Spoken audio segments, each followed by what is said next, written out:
everybody, and welcome back to another One of Everything Wednesdays. I am your host, MrBevers. That's right, we're back again with the final episode of Dungeon Comics.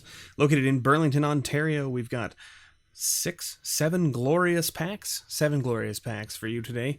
Starting with, of course, Rivals of Exelon and making our way back to Fate Reforged. Who knows what we'll find, but anything we find that's over $1, will go into the patron pile. If you're unfamiliar with what the patron pile is a stack of cards that I put together that basically has everything of $1 or more from this Wednesday series, One of Everything. And every patron who stays as a patron for more than a month at one of my magic tiers gets a patron pull, a pull from the pile, in addition to their other rewards. So like discount to the Nerdvana store, grab bag, bundle, booster box, whatever, you'll also get a pull from this pile. So it's just sort of like added value. I started doing it just sort of like randomly as like an extra kick-in to my patrons. And everybody seemed to enjoy it so much that I just kept doing it because I was like, you know what? The patron money that comes in goes right to buying these packs from all these LGSs and stuff. So I figured, why not put the cards back in the hands of the people who are paying for the packs, right? Makes sense. So let's get right into it. If you're unfamiliar with Dungeon Comics, definitely give them a check out. Link below in the description to their store. I believe it's just a Facebook page, but that's okay. You can check them out there. Or if you're in and around the area, I suggest you go by. They have a lot of stuff, a lot of product. So, and not just magic stuff. Anyway, so we're in Rivals of Exelon here. I don't believe there's anything super relevant that I need to pull aside. Let's just take a quick peek here. If I go here, and I think actually, like, is this? We're in Pioneer with this one now, right? Rivals, because I think there is an uncommon, right? No, there's no uncommons. Okay, what about commons? Nothing. Okay, so there you go. No commons and uncommons. I thought there was one uncommon from Rivals, or maybe I'm thinking of Exelon. Because isn't there like an enchantment, a blue enchantment? I'm surprised that the Exelon cards aren't higher, to be honest. Oh, I'm not looking at the right prices, that's why. Curses. Commons, uncommons. There we go. Yes, okay. Siren Stormtamer, Unclaimed Territory, and Pillar of Origins from Exelon. And Rivals? I was looking at online prices because I'm a doofus. There we go, uncommons. Pitless Plunderer, Curious Obsession. Curious Obsession is the one I was thinking of in the uncommons line. No commons. So uncommon here, we got Cherished Hatchling. Hey, speaking of Curious Obsession, there it is. $2 uncommon, very nice. That'll go into the patron pile. This used to be something when it was in standard. Not so much anymore. And our rare is a Dire Fleet Poisoner. It's not a bad little one. Oh, we got a foil. Foil Plummet. We'll take it. And of course, a land and a token. Those can just go off to the side there, like so. And who's next? Iconic Masters. Let's see. What do we got? Iconic Masters. Why are you showing me always the online prices? I don't want the online prices. Default to paper prices, dang it. Commons. Star Compass, of course. And uncommons? Ooh, Mishra's Bauble, Thran Dynamo, Windfall, Monastery Swiftspear. Monastery Swiftspear has gone back up. Okay, yeah, I guess, yeah, that makes sense. Mindcrank, Swords to Plowshares, Sanguine Bond, Lightning Helix, and Dragon Tempest? Really? Alright. So, those are the uncommons. In the common slot, there was nothing. Nothing of note out of the common slot from here. I could have just, like, put these like so. There we go. Cephalid Broker, not so much. Hoarding Dragon, not so much. Hey, there's a Thran Dynamo, though. Take it. It's nice. It's like a $4 or $5 rare right there. We'll take it. Or uncommon, I should say. My goodness. Crucible of Fire. Crucible of Fire. Oh, that is a card.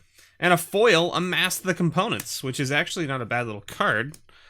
You know, draw 3 cards and put a card from your hand on the bottom of your library. Not a bad little way of doing it, since it puts the card from your hand, which means it doesn't have to be one of the 3 you drew. It can be something that you had in your hand. So if you had like a land in your hand, you could just drop it, which is pretty nice. Anyway, we're on to Exelon now. Exelon didn't have any commons, but it did have a few uncommons. So let's just plow through the commons here. Inspiring Cleric was not one of the uncommons. Deeproot Waters also not, but I loved this card when it was in limited. Such a good card. I had so much fun playing with that in limited. Like basically making a blue-green Merfolk deck and having that, and just like pooping out a bunch of little 1/1s. Very good. Walk the Plank was a very good removal spell in this format because it really only couldn't deal with like green-blue, and that was it. And even in the green-blue deck, they still generally would have had a few things that were not Merfolks, like some of the air elementals and things like that. Ooh, a Drowned Catacombs. That's nice. We'll take that. Nice little land there. Sweet, sweet. Very good. So we've added something from each pack so far to the patron pile this month. Not too bad. Hour of Devastation. It's the Hour of Devastation. And that is putting us into Pioneer again, of course. Pioneer, of course, bringing up the price of a lot of things. Bramble Weft Behemoth, which was from one of the, like, Planeswalker decks or something, probably. So in the uncommon slot, we have Avid Reclaimer, which also, I believe, was from one of the Planeswalker decks. Yeah, if you had a Nissa Planeswalker, you'd gain 2 life. So there's no commons or uncommons out of the base set of this that are going to be worth any money, which doesn't really surprise me. Manticore Eternal, Unconventional Tactics, Vile Manifestation. This set got like hammered hard when it came out. And Ruminap Hydra. This card was actually really good in limited, mainly because you having a desert was most likely quite high, and most of the deserts had like a sack ability or a cycling ability, so getting them in the graveyard was not hard to do. So this is basically, chances are when you play it on turn 4, it's a 4/4 with Vigilance, Reach, and Trample, which is pretty good for 4 mana. Very, very much a standout. Ooh, we got the little like token punch card thing. Weird nonsense. All right, Amonkhet is next.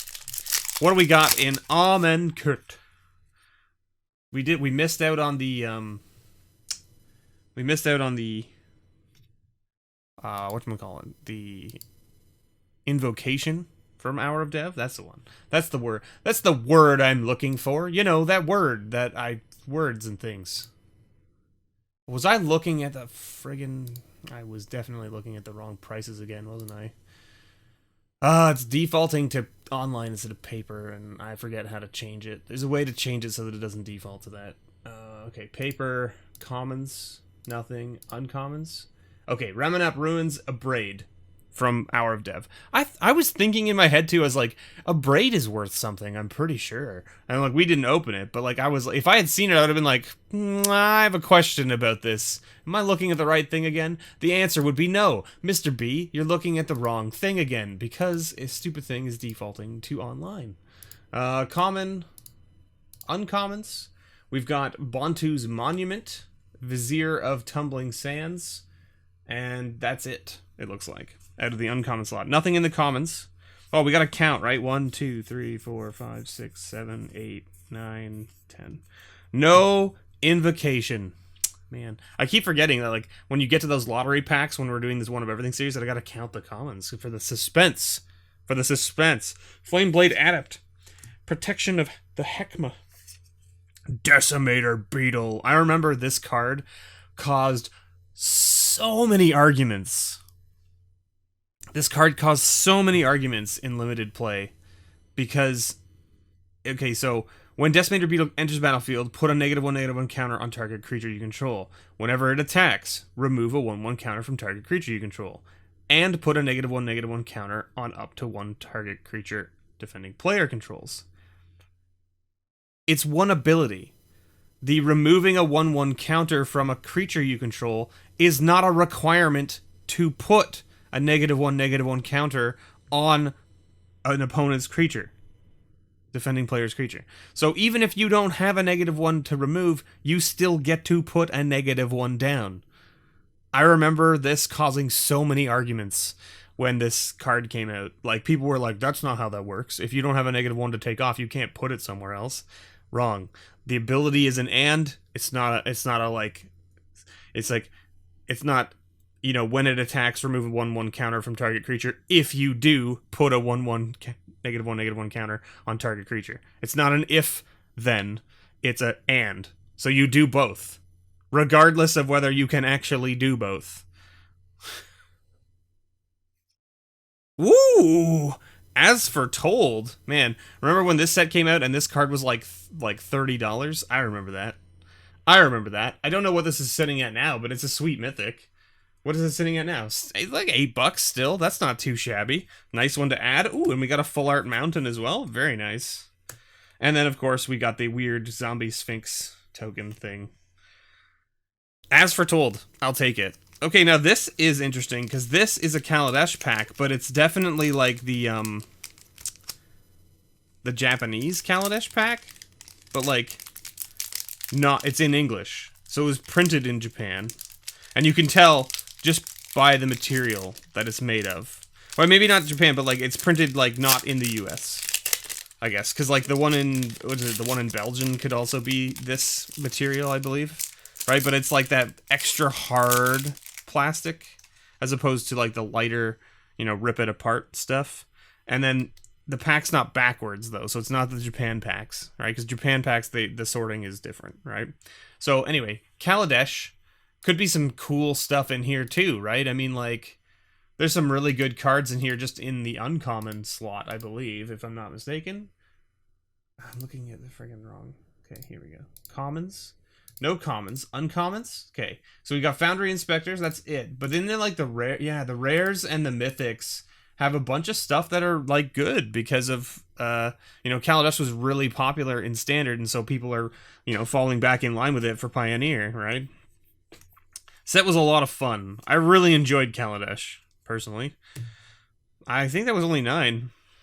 I didn't count. I should have counted, but whatever. So we got a Long Tusk Cub. We've got an Engineered Might. We've got a Speedway Fanatic. None of those uncommons. The uncommons we were looking for was something else. And then our rare is an Authority of Councils, which is actually not a bad little rare. I don't think it's like super high priced. Right? It's $5. That's not too shabby. We'll take it. And do we get a foil? No, no foil. No invention for us. Sad times. But that's okay. We've added a card to the pile from every pack except for Hour of Dev. Because I don't think the Hydra is worth over $1. So we're in Fate Reforged next. Last but not least, of course, Fate Reforged. This, of course, in Pioneer as well. This is kind of like one of those, like, you hit Ugin or you don't. Right? Is it? Let's go to paper prices. Yeah, so Ugin is like $65. It's crazy. Monastery Mentor is shot back up again, $24. And then there's an uncommon that's like 4th down. Wild Slash is $3. Sabertooth is $2. So there's a bunch of uncommons here, which is good. And then in the common slot, nothing. Okay. So you want to hit one of the uncommons, or you want to hit a mythic? That's basically what Gurmaig Angler, good stuff. Solid card, still sees a lot of play. And then, is this the one where you can... No, it's not Fate, right? It's Dragons, where you could hit the... Or is it Fate? Is Fate the set that had the fetch lands in the land slot, or was it Dragons? I think it was Dragons, right? Maybe I'm thinking of the wrong... Mind Scour Dragon, Friendly Fire... Pyrotechnics, a bunch of red uncommons, but not the Wild Slash we were looking for. And Dagatar.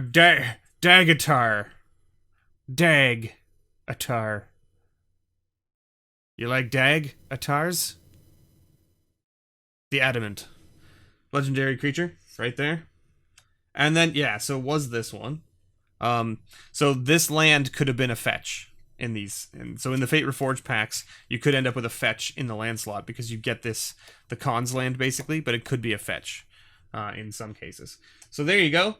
Not too shabby. 7 packs. We added at least what, 5 things to the patron pile? 1, 2, 3, 4, 5, maybe 6 with the poison or the crucible of fire. I don't know. Ruminap Hydra, definitely not so much. The Amass the Components foil might be as well. I'm not sure. I'll make sure that everything that should go in does get in. This set gets all put into a pile, and I'll scan it all later offline. Thank you so much for watching, everybody. I've been your host, MrBevers. I hope you enjoyed this One of Everything Wednesdays with Dungeon Comics, located in Burlington, Ontario. Make sure you check out their store in the link below and all that kind of good stuff. And if you're in and around the area, check them out. If you want to help support the channel, you can do so over on patreon.com, where you can get in on the patron pile polls and things like that. So check that out. And thanks for watching. As always, may your pulls ever be better.